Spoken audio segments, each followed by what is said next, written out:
নমস্কাৰ ছাত্ৰ-ছাত্ৰী সকল মই জাহ্নবী দাস আজি তোমালোকৰ বিজ্ঞানৰ দ্বিতীয় ভাগৰ ষষ্ঠ অধ্যায় পোহৰ পাত্ৰীৰ বিষয়ে আলোচনা কৰিম আজি আমি শিকিম পোহৰৰ প্ৰতিফলনৰ বিষয়ে আহা ছাত্ৰ-ছাত্ৰী সকল আমি শিকিবলৈ লওঁ পোহৰৰ প্ৰতিফলনৰ বিষয়ে পোহৰ মানেনো কি পোহৰ হৈছে এবিধ শক্তি বুজি পাইছা ছাত্ৰ-ছাত্ৰী সকল পোহৰ হৈছে এবিধ শক্তি পোহৰৰ বিষয়ে বিভিন্ন বিজ্ঞানীসকলে বিভিন্ন ধাৰণা আগবঢ়াইছে পোহৰে কি কৰে কিছুমান সৰল ৰেখাত গতি কৰে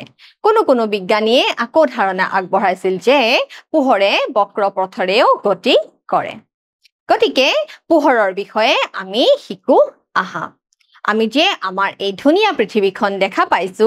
কিহৰ ফলত দেখা পাইছো জানানে পোহৰৰ ফলতেই দেখা পাইছো আমাৰ চকুজুৰি আমাৰ সংবেদী অংগ আছে হয়নে নহয় আমাৰ চকুজুৰি পোহৰ সংবেদী অংগ তোমালোকে মনত ৰাখিবা চোৱা পোহৰৰ ৰশ্মি ইয়াতে তোমালোকক কি দেখুৱা হৈছে দেখিছানে সৰু জুলুঙাৰে বা ফুটাৰে দেখিছানে পোহৰৰ ৰশ্মি সোমাই আহিছে তোমালোকে পোহৰৰ ৰশ্মিৰ গতিপথটো কেনেকুৱা দেখিছা পোহৰৰ ৰশ্মিৰ গতিপথটো সৰল ৰেখাৰ নিচিনা দেখা পাইছা দেখিছানে এয়া দেখিছানে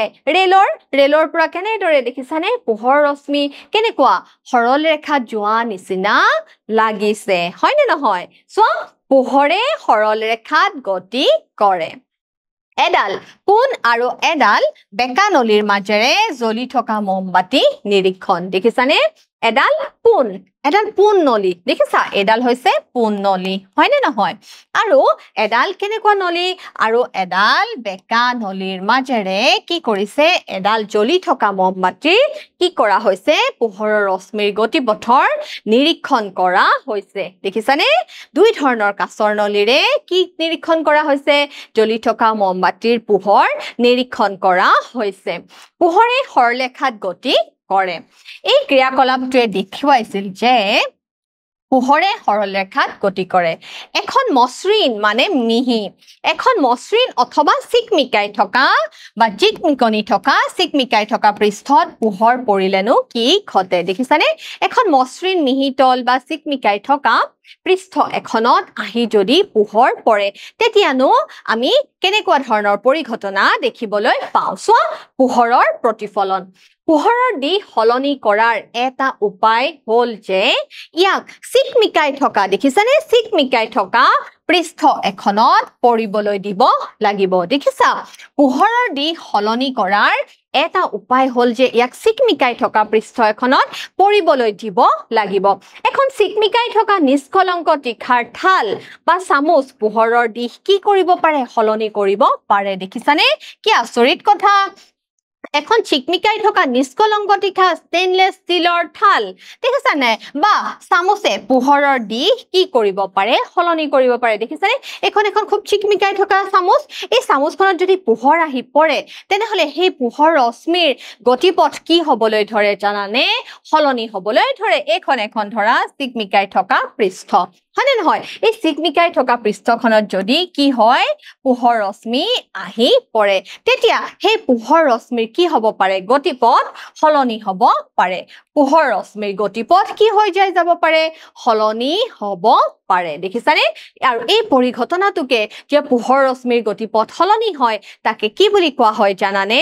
পোহৰৰ প্ৰতিফলন বুলি কোৱা হয় চোৱা পানীৰ পৃষ্ঠভাগেও দাপোনৰ দৰে কাম কৰি পোহৰৰ পথ সলাই দিব পাৰে দেখিছানে পানীৰ পৃষ্ঠভাগেও দেখিছানে পোহৰৰ পথ কি কৰিছে গতিপথ সলাই দিব পাৰিছে চোৱা এতিয়া কুৱাত সিংহই কি দেখা পাইছে নিজৰ প্ৰতিবিম্ব দেখা পাইছে দেখিছে নাই পানীত সিংহৰ প্ৰতিবিম্ব দেখা পাইছে দেখিছা এয়া কিমান ধুনীয়া পৰিঘটনা সংঘটিত হয় কিহৰ কাৰণে সংঘটিত হয় পোহৰৰ কাৰণে সংঘটিত হয় যিকোনো মসৃণ অথবা চিকমিকা থকা পৃষ্ঠই এখনে কিহৰ দৰে কাম কৰিব পাৰে দাপোনৰ দৰে আচৰণ কৰিব পাৰে দেখিছানে যিকোনো মসৃণ অথবা চিকমিকাই থকা এখন পৃষ্ঠই কি কৰিব পাৰে দাপোনৰ দৰে আচৰণ কৰিব পাৰে দাপোনত পোহৰ পৰিলেনো কি ঘটে দাপোন এখনত যেতিয়া পোহৰ আহি পৰে তেতিয়ানো কি ঘটে চোৱা পোহৰৰ প্ৰতিফলনক এনেদৰে সংজ্ঞায়িত কৰিব পাৰি যে কোনো বস্তুৰ ওপৰত পৰা পোহৰক দিশৰ পৰিৱৰ্তন কৰা পৰিঘটনাটোৱে সেয়েহে পোহৰৰ প্ৰতিফলনে ইয়াৰ পথ কি কৰে সলনি কৰে পোহৰৰ প্ৰতিফলনৰ ফলত পোহৰৰ গতিপথৰ সলনি হয় এতিয়া চোৱা এটা ক্ৰিয়াকলাপ দেখিছানে এখন দাপোনৰ পৰা হোৱা পোহৰৰ প্ৰতিফলন দেখিছা নাই এখন দাপোন কোনো এটা বস্তুৰ পৰা উৎসৰ পৰা পোহৰ আহিছে আহি ইয়াত পোহৰ পৰিছে দেখিছানে ছাত্ৰ ছাত্ৰীসকল আহি ইয়াত কি পৰিছে পোহৰৰ ৰশ্মি পৰিছে আৰু এখন কি দেখিছানে এইখন হৈছে দাপোন এখন মিহি পৃষ্ঠ হয় নে নহয় আমি এখন দাপোন বনাইছো হয় নে নহয় আৰু এই দাপোনৰ দেখিছানে দাপোন এখনৰ কি কৰে আনখন পৃষ্ঠ কি কৰা হয় ৰূপালী বা এলুমিনিয়াম দি পেলাই কি কৰি লোৱা হয় পৃষ্ঠখন বন্ধ কৰি লোৱা হয় দেখিছানে এতিয়া এই পোহৰৰ ৰশ্মিবোৰৰ কি হৈছে গতিপথ দেখিছানে কি হৈছে গতিপথৰ সলনি হৈছে দেখিছানে পোহৰৰ ৰশ্মিবিলাকৰ কি হৈছে গতিপথৰ সলনি হৈছে দেখিছা পোহৰৰ ৰশ্মি আহি পৰিছে আকৌ পোহৰৰ ৰশ্মিৰ কি হৈছে গতিপথৰ সলনি হৈছে এই ক্ৰিয়াকলাপটোৱে দাপোনত পোহৰৰ প্ৰতিফলন প্ৰদৰ্শন কৰে এই যে এখন ধৰা এখন দাপোন হয় নে নহয় এখন ধৰা এখন দাপোন এই দাপোনখনত যেতিয়া পোহৰৰ ৰশ্মি আহি পৰিছে দাপোনখনত পোহৰৰ ৰশ্মি যেতিয়া আহি পৰিছে আহি আকৌ পুনৰ আগৰ মাধ্যমলৈ পোহৰৰ ৰশ্মি কি হৈ গৈছে ঘূৰি গৈছে বা পোহৰৰ ৰশ্মিৰ গতিপথৰ কি হৈছে সলনি হৈছে এই পৰিঘটনাটোকে কি বুলি কোৱা হয় প্ৰতিফলন বুলি কোৱা হয় দেখিছানে এই পোহৰৰ ৰশ্মিডালক কি বুলি কোৱা হয় আপতিত ৰশ্মি বুলি কোৱা হয় আৰু এই ৰশ্মিডালক কি বুলি কোৱা হয় প্ৰতিফলিত ৰশ্মি বুলি কোৱা হয় ঘূৰি যোৱা ৰশ্মিডালক প্ৰতিফলিত ৰশ্মি আৰু এই পোহৰৰ ৰশ্মিডালক যিডাল ৰশ্মি আহি পৰিছে সেই দাপোনত তাক কি বুলি কোৱা হয় আপতিত ৰশ্মি বুলি কোৱা হয় দেখিছা সমতল দাপোনত মমবাতিৰ প্ৰতিবিম্ব আমি এখন সমতল দাপোনৰ আগত যদি এডাল মমবাতি ৰাখি দিও তেতিয়া আমি কেনেকুৱা ধৰণৰনো প্ৰতিবিম্ব গঠন হয় আমি ইয়াত দেখিবলৈ পাইছো চোৱা দাপোনৰ আৰত দেখা দিয়া চাকিটো হৈছে দাপোনৰ দ্বাৰা গঠিত চাকিৰ প্ৰতিচ্ছবি বা প্ৰতিবিম্ব দাপোনখনৰ পিছফালে দৃশ্যমান হোৱা মমবাতিডাল হল দাপোনত গঠিত হোৱা মমবাতিৰ প্ৰতিবিম্ব মমবাতিডাল নিজে এটা লক্ষ্য বস্তু যিটো আমি মমবাতি লৈছো সেই মমবাতিডাল কি হৈছে লক্ষ্য বস্তু আৰু দাপোনত আমি তাৰ কি দেখিবলৈ পাইছো আমি মমবাতিডালৰ প্ৰতিবিম্ব দেখিবলৈ পাইছো চোৱা সমতল দাপোনৰ দ্বাৰা গঠিত প্ৰতিবিম্ব বা ছবিখন সদায় কি হয় থিয় হয় আৰু লক্ষ্য বস্তুৰ সৈতে একে আকাৰৰ হয় সমতল দাপোনৰ আগত তোমালোকে আইনাৰ সন্মুখত যেতিয়া থিয় হোৱা আইনাখন কি হয় সমতল দাপোন হয় তেতিয়া তোমালোকে তোমালোকৰ নিজৰ প্ৰতিবিম্ব তোমালোকৰ আকাৰৰ সৈতে সমান আকাৰৰ দেখা পোৱা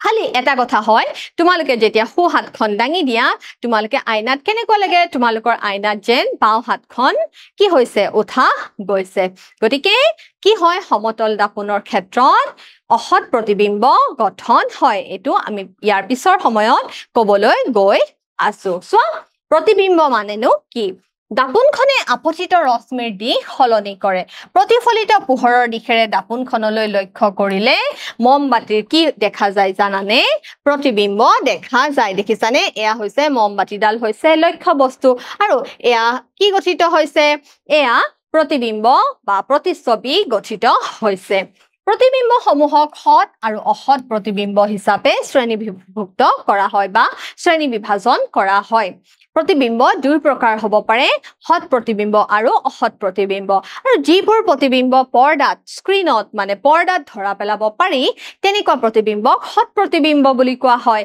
আৰু যিবোৰ প্ৰতিবিম্ব পৰ্দাত ধৰা পেলাব নোৱাৰি তেনেকুৱা প্ৰতিবিম্বক অসৎ প্ৰতিবিম্ব বুলি কোৱা হয় দেখিছা সৎ প্ৰতিবিম্ব পৰ্দাত ধৰিব পাৰি আৰু অসৎ প্ৰতিবিম্ব পৰ্দাত ধৰিব নোৱাৰি দেখিছানে প্ৰতিবিম্ব দুই ধৰণৰ গঠন হয়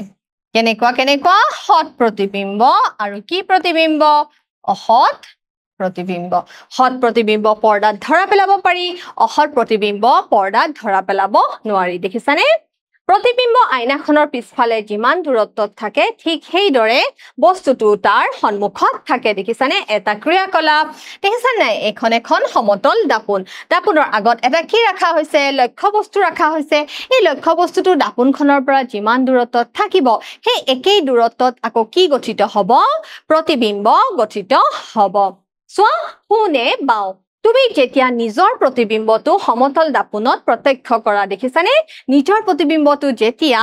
সমতল দাপোনত কি কৰা হয় প্ৰত্যক্ষ কৰা হয় তেতিয়া কি হয় সোঁফালটো বাওঁফাল যেন লাগে বাওঁফালটো সোঁফাল যেন লাগে হয়নে নহয় তেতিয়া ইয়াক তোমাৰ লগত সম্পূৰ্ণ একে যেন দেখা যায় নে ছাত্ৰ-ছাত্ৰীসকল আমি দেখিবলৈ পাওঁ যে দাপোনত সোঁটো বাও আৰু বাওঁফালটো কেনেকুৱা লাগে সোঁফাল যেন লাগে সোৱা অকল কাষ বিলাকহে ইফাল সিফাল হয় প্ৰতিবিম্বটো উলুটাকৈ দেখা নাযায় সোৱা অকল কাষ বিলাকহে ইফাল সিফাল হয় আমি যেতিয়া আইনাৰ সন্মুখত ৰখো আমাৰ মূৰটো কি হয় তললৈ থাকি ভৰিকেখন ওপৰলৈ উঠি থাকে নেকি তেনেকুৱাটো কেতিয়াও নহয় হয় নে নহয় ছাত্ৰ-ছাত্ৰীসকল সমতল দাপোনৰ দ্বাৰা গঠিত প্ৰতিবিম্ব এখনে পাৰ্শ্বীয় ওলোটা ৰূপ লয় অৰ্থাৎ বস্তুটোৰ সোঁফালটো ছবিখনত বাওঁফাল হিচাপে দেখা যায় দেখিছানে সমতল দাপোনত কি হয় পাৰ্শ্বীয় প্ৰতিবিম্ব গঠন হয় খুব গুৰুত্বপূৰ্ণ কথা সমতল দাপোনত কেনেকুৱা প্ৰতিবিম্ব গঠন হয় পাৰ্শ্বীয়ভাৱে ওলোটা প্ৰতিবিম্ব গঠন হয় সমতল দাপোনত পাৰ্শ্বীয়ভাৱে ওলোটা প্ৰতিবিম্ব গঠন হয় সো সেইভাবে এম্বুলেন্স ভানত কি কৰা হয় জানানে এই এম্বুলেন্স শব্দটো পিছলৈ লিখা থাকে দেখিছানে পিছলৈ লিখা থাকে যাতে আইনাত চালে কি কৰা হয় জানানে দেখিছানে পিছলৈ লিখা থাকে যাতে আইনাত চালে কি হৈ যায় জানানে সঠিকভাৱে দেখা যায় যেতিয়া এম্বুলেন্সখনৰ যেতিয়া বেলেগ গাড়ীৰ চালকে বা যেতিয়া কেনেদৰে দেখা পাব সঠিক ৰূপত দেখা পাব যেতিয়া এম্বুলেন্সৰ আগত থকা বাহনৰ চালকে তেওঁৰ পিছফালৰ আইনাখনলৈ চাই হয়নে নহয় গাড়ী চলাওতে কি কৰে গাড়ী চালকে পিছৰ বাহনবোৰ চাই হয়নে নহয় গতিকে সেই এম্বুলেন্স শব্দটো তেতিয়া তেওঁ কি কৰিব সঠিক ৰূপত দেখা পাব দেখিছা তেওঁ তাত লিখা এম্বুলেন্স শব্দটো পঢ়ি কি কৰিব পাৰে বাতৰি দিব পাৰে আৰু আমি প্ৰত্যেক ব্যক্তিয়ে প্ৰত্যেক গাড়ী চালকে কি কৰিব লাগে প্ৰথমে এম্বুলেন্সৰ গাড়ী কি কৰিব লাগে আগত যাবলৈ দিব লাগে এম্বুলেন্স এখনক বাট বন্ধ নকৰাকৈ পাৰ হ'বলৈ দিয়াটো আমাৰ প্ৰত্যেকৰে কি হয় আমাৰ প্ৰত্যেকৰে কৰ্তব্য হয় সো গোলাকাৰ দাপোনৰ সৈতে খেলা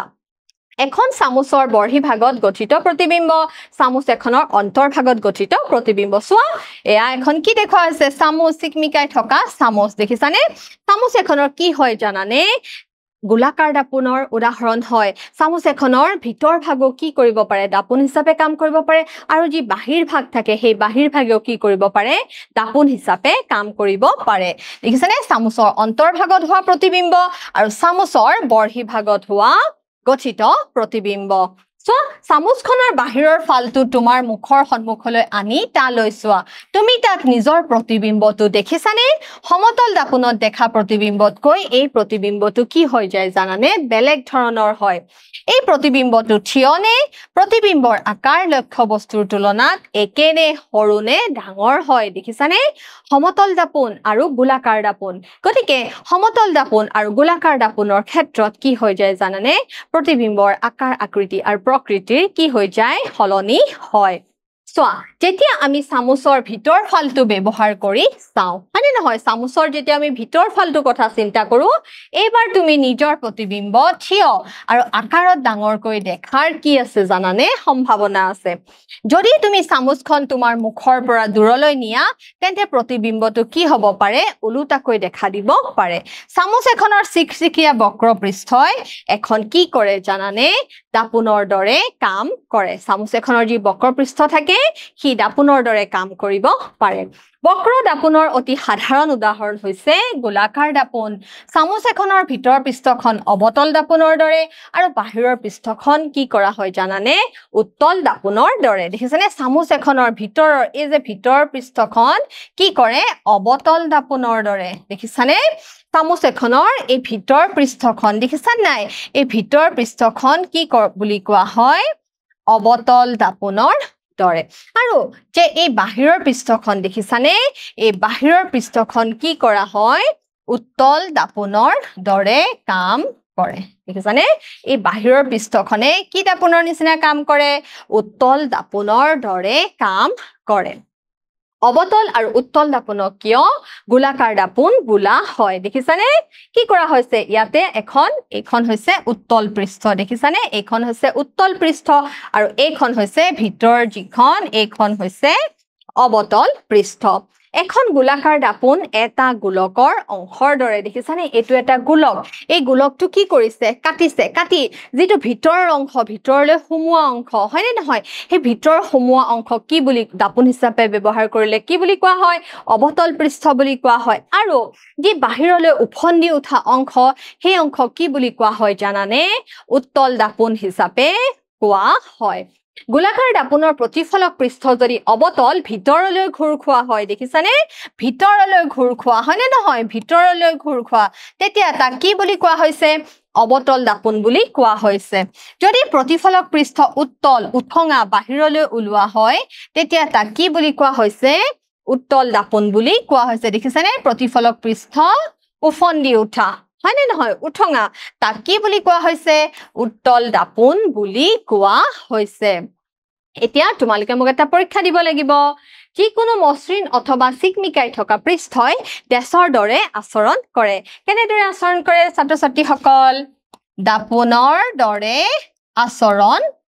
কৰে মোৰ দ্বিতীয় প্ৰশ্ন চোৱা পৰ্দাত ধৰিব পৰা প্ৰতিবিম্বক অসৎ প্ৰতিবিম্ব বোলে ই শুদ্ধ নে অশুদ্ধ পৰ্দাত ধৰিব পৰা প্ৰতিবিম্বক অসৎ ই হৈছে অশুদ্ধ কাৰণ পৰ্দাত ধৰিব পৰা প্ৰতিবিম্বক কি বুলি কোৱা হয় সৎ প্ৰতিবিম্ব বুলি কোৱা হয় মোৰ তৃতীয় প্ৰশ্ন তলৰ কোনখন গোলাকাৰ দাপোন উত্তল দাপোন অবতল দাপোন সমতল দাপোন এ আৰু বি দুয়োটা তলৰ কোনখন গোলাকাৰ দাপোন উত্তৰটো কি হ'ব A আৰু B দুয়োটা কাৰণ উত্তল দাপোন আৰু অবতল দাপোনক একেলগে কি বুলি কোৱা হয় গোলাকাৰ দাপোন বুলি কোৱা হয় ছাত্ৰ ছাত্ৰীসকল আজি আমি শিকিলো পোহৰৰ প্ৰতিফলনৰ বিষয়ে আশা কৰিছো তোমালোকে বুজিবলৈ সক্ষম হৈছা আজিলৈ আহিছো ধন্যবাদ